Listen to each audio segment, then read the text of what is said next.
So we've just been through a minefield of buoys, like lined straight down to what I assume are fish traps or crab pots. I reckon there's close to a dozen within a small confine, and we had to weave through them. Also have Ivan coming today. He's arriving in London at like 3 this afternoon maybe, and he's going to train to Ipswich. I had 2 fights yesterday.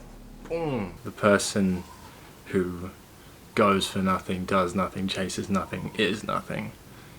Bit of a challenge. Test myself.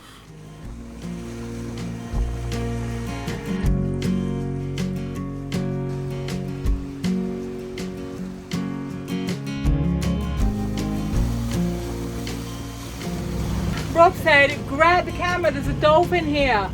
He ran out, no dolphin. Went back in to edit. Rob shouts, dolphin, dolphin. Came back out again. Oh, what? Ah, there is a dolphin. Oh, where is it? It's got a funny, he just ducked underneath again. Yeah, every time. Tell you what, his dorsal fin is weird. That goes like its back, it goes up like that, and then sort of flattens out and then comes up again. And it's unusual. It looks like the start of a humpback whale dorsal fin. I'm yet to see the manifestation of this dolphin. I'm kind of wondering if Rob's been drinking, because Mocha's looking. Mocha's on the job. Where is it, Mox? There it is! I got it! It just came up and went down again. You missed it. Yeah, whatever.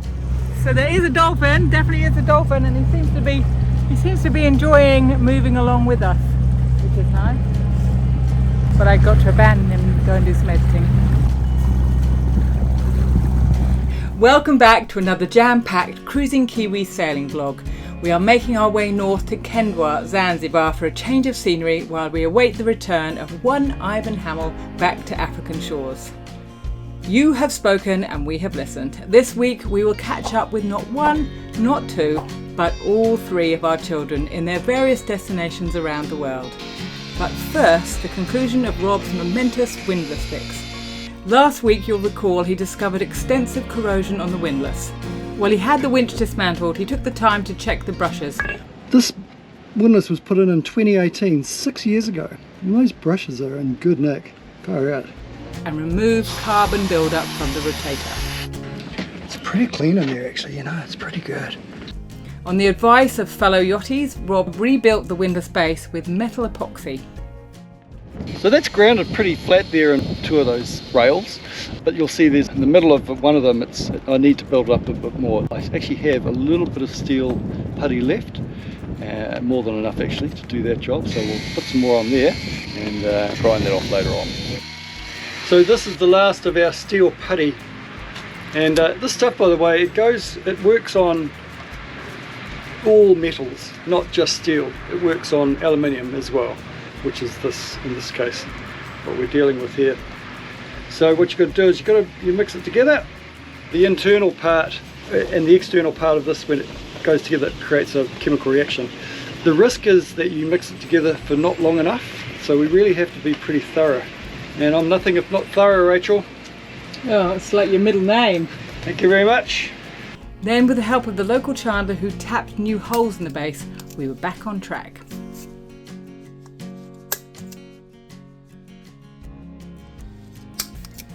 So the last couple of days I've been getting some parts and bits and bobs from this amazing marine chandler here. The owner is a very nice chap and he's been very helpful in suggesting things. I needed some threaded rod and he said, well, we sell it by the metre, but I can cut off a bolt, grind the end of the bolt off so you can just have a threaded rod, but that's all you need. Save a bit of money. Anyway, came back today to ask him where I could find an engineering shop to do some tapping and some other bits and pieces with the windlass. And he noticed me walking up to the shop, but the shop was closed. He just happened to be here. It's actually public holiday today, Monday, public holiday, didn't realise. So he's opened the shop up and he said, oh, I can do the engineering job for you. He is going out the back now and he's going to do the tapping for me. Unbelievable. So if you guys are in this area, in Dar es Salaam, this is the marine chandler to go to. They'll even do some engineering for you if you need it. Add to that, he says, oh, don't worry about payment, we'll sort it out later. He said, tomorrow we'll be open. I said, oh, we might be sailing early. He said, are you going to be back again? I said, yes, we come to pick up our son. Oh, we'll come back then, we'll sort it out then. Extraordinary. So good. Such a headache solved.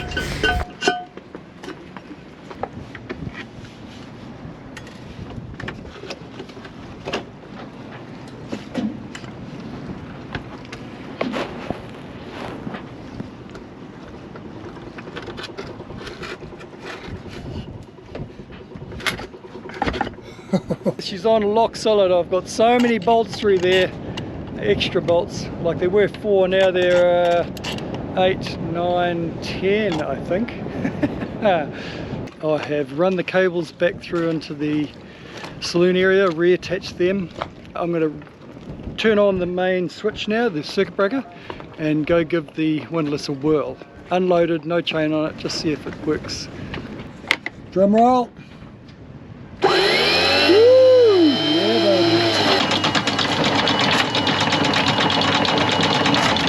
So we're off. We're off.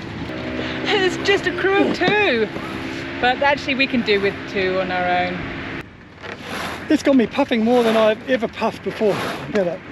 And it's because I made the mistake of having the fish taco 2 nights ago. At a restaurant. Not my cooking. There's a Mexican takeaway, or you know, little box. Asked them what they recommend, chicken, beef or fish, and they said fish. Big mistake, big mistake. Oh, and it's still having its effects, ladies and gentlemen.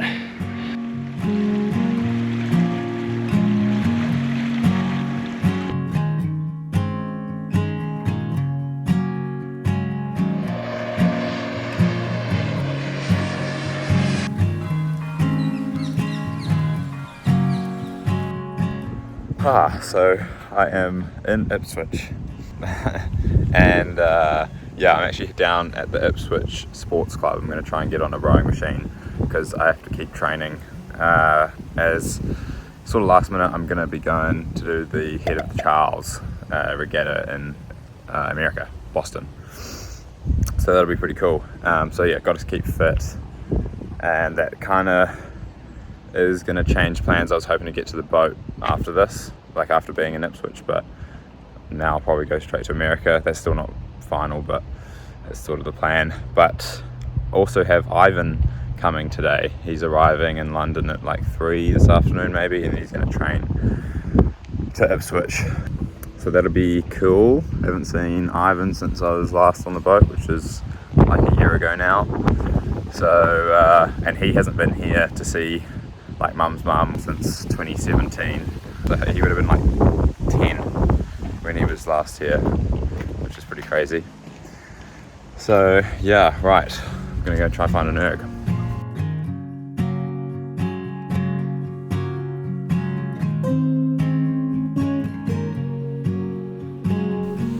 For the first time in my life, I stepped into a ring and fought someone. Ooh, that's a good angle. I had 2 fights yesterday.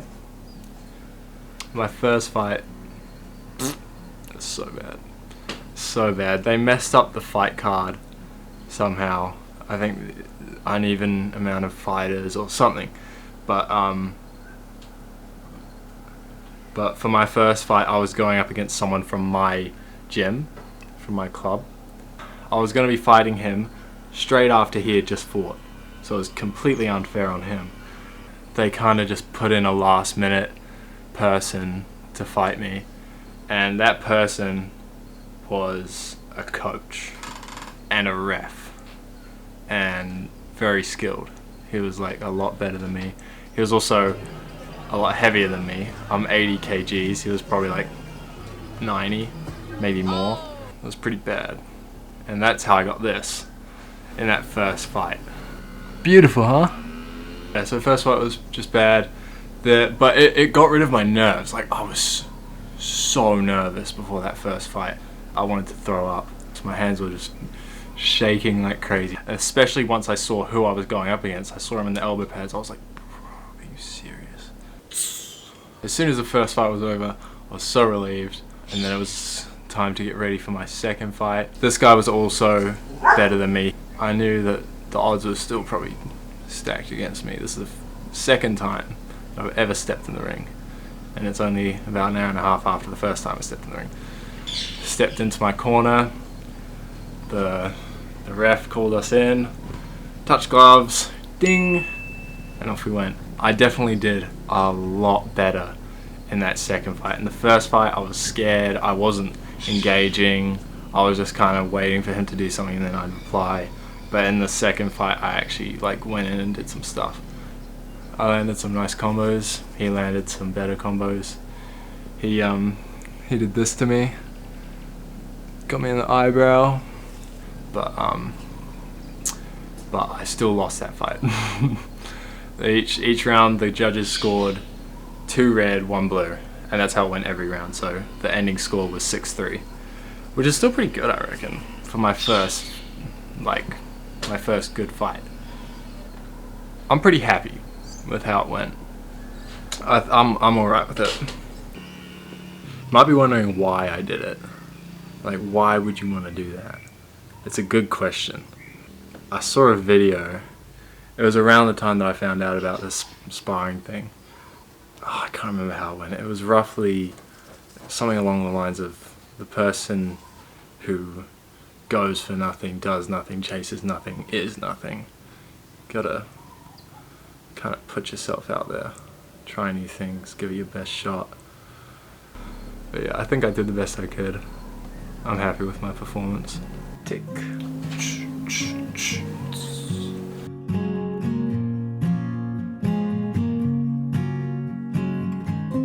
Travelling with Rob, you've got to get used to going slow. If he can sail, he will sail, but sometimes it's really not practical. We've got 20 miles to go and we're doing a thunderous 2 knots. It's peaceful. Yes, it is very peaceful. And actually I don't mind personally, but I know that it's going to take us 10 hours to get to where we're trying to go to. And that means it will be dark by the time we get there, and there's lots of boys out, and we've already caught one. Practically, I think this isn't really fast enough. And Rob says, yes, but it's going to pick up later. Yeah, but what if it doesn't? So I would go fast now with the motors on, and then if it picks up, then fantastic. Then we put the sails back out. Who is correct? Answer on a postcard. It is getting, it's 2 o'clock in the afternoon, I agree, it's getting on. It's been very nice though, isn't it? Oh, it's great because I'm editing. Alright, I'll whack on the engine and we'll tick along, and I'll take the spinnaker down and we'll just leave the main up. Let that hang, and then when the wind fills in again, we can throw it all back up. That does seem more practical. You know it makes sense, Robert. Let that shit go, please. Yeah. So Ivan is on his way from, where is he from? He's coming from London, and he's almost here. So I've just made spaghetti bolognese, and Gang like knows he's coming at some point, but she doesn't know when. So he's just going to turn up and he's going to bring her dinner, and yeah, it's going to be a big surprise. Anyway, he'll be here shortly. What's up, yo?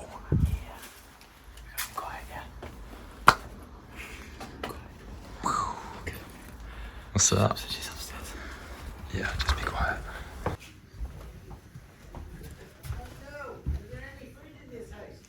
It's almost ready. Oh, that's nice to know. Yeah. Katie. Oh. Hold on. Okay, just... Is Katie up there? No. Oh, I'll come up. I just need her help. Damn, you've got a bit taller room, I think, Ivan. This kitchen's gotten smaller.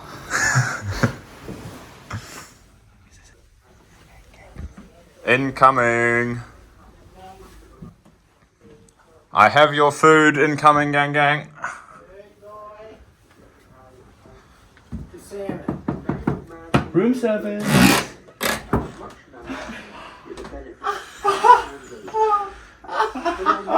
Ride me to it, ride me. Yeah, mate. Oh my God. I didn't get a hug. Yeah, but no one likes you, Finn. Yeah. I came all the way to give you this.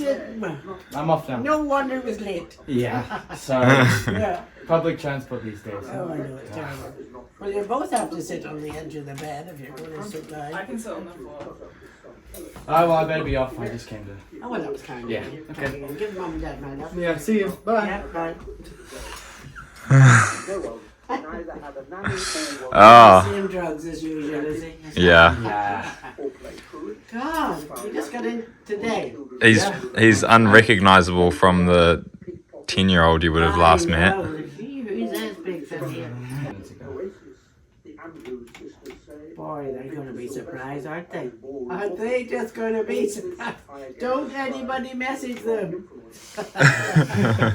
Don't dare tell them. Yeah. That is fantastic. Yeah. They're gonna be so shocked. Are you giving them any food? No, he doesn't get any food. I'm not on that level yet.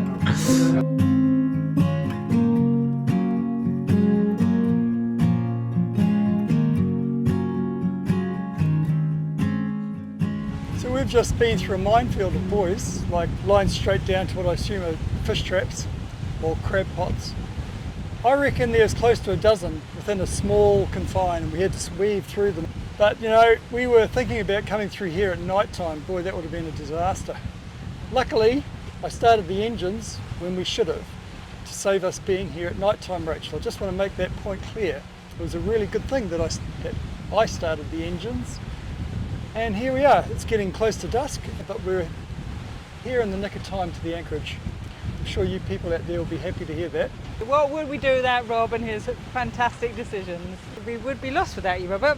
We have made it, Rachel. In good time, as I say, good time. It was perfect timing in every sense of the word. The timing of getting the engines on, putting the sails up, putting them back down again, putting them up again, turning the engines off, turning them on again, sails up, sails down again. It was a great day. I like all the sunset action actually, it's really nice, isn't it? Yeah. And the beating of the drums and the music, people shouting and yahooing, drunk. We are home. Welcome back, people, to National Foods UK. Here we have the wild blackberry bush. Not only is it going to support me for the next 24 hours, but I'm sick of drinking my own urine, and this will be a great hydration tool. Now, I am especially excited for this one, as I have not touched a blackberry in many a day, and to stumble across a bush so full and plump with blackberries is quite the gold mine. Now, let's dig in. As you can see, you want to grab the big, plump looking ones, as they will provide you with the most nutrients and energy for our long hike back to the car. And I'm stuck, and I shall see you next episode.